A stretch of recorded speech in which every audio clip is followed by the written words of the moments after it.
Stuart, are you finished with your tray? Yes, I am. Okay, I'm going to write down what you took in, okay? Okay. After meals and at scheduled times throughout the day, measure and record the patient's entire fluid intake. Be sure to include in your total all liquids consumed or administered.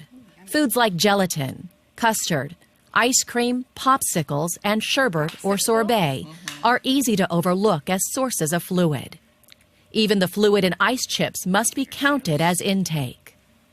Note that 100 milliliters of ice chips is equal to 50 milliliters of fluid. Okay. I'll get it out of your way, all right? Okay. Do you need anything else? No, I'm fine, thank you. Okay.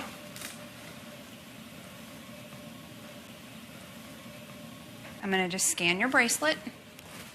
Any liquid medicine the patient receives, such as antacids, as well as the water or other fluid she drinks to take her pills, are counted as intake as well.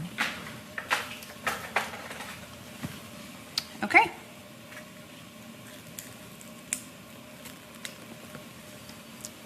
Thank you. Welcome.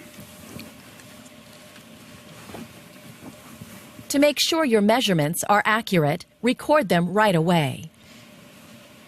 Okay, do you need anything else? No, fine. Okay, thanks. If the patient is receiving an infusion of parenteral fluids, tube feedings, total parenteral nutrition, or blood components, measure and record those amounts too. Be sure to explain the need for I&O data to the patient and her family, and assess their ability to participate in the process. Ask the patient and family to use the call light if the patient becomes incontinent, vomits, or perspires excessively. So if you notice that you lose control of your bladder or your bowels or have a lot of sweating, you need to use your call light and give us a call, okay? Okay. Okay. Do you need anything right now? No, I'm fine, thank Okay. you.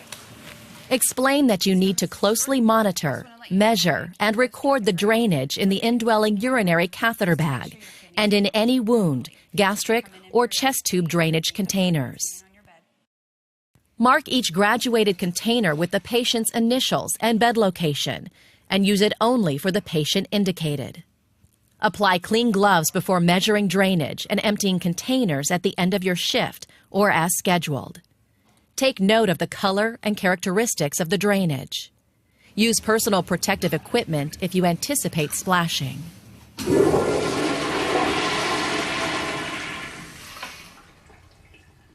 To measure urine output in a urine hat, read the amount of urine before disposing of it in the commode.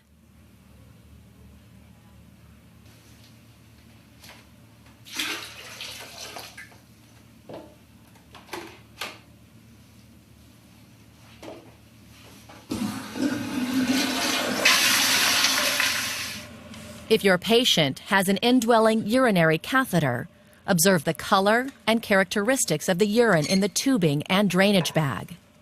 Sometimes a measuring device is part of the drainage bag. Otherwise, measure the urine using a graduated container. If your patient has a chest tube, measure the drainage by marking and recording the date, time, and your initials on the collection chamber at specified intervals. Change the collection device when it becomes full. Use a specimen container or graduated cylinder to measure the drainage from a Jackson Pratt drain.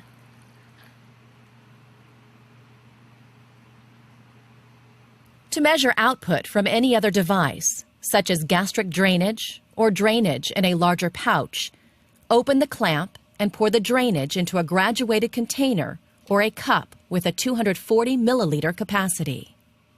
When you're finished, remove your gloves and perform hand hygiene.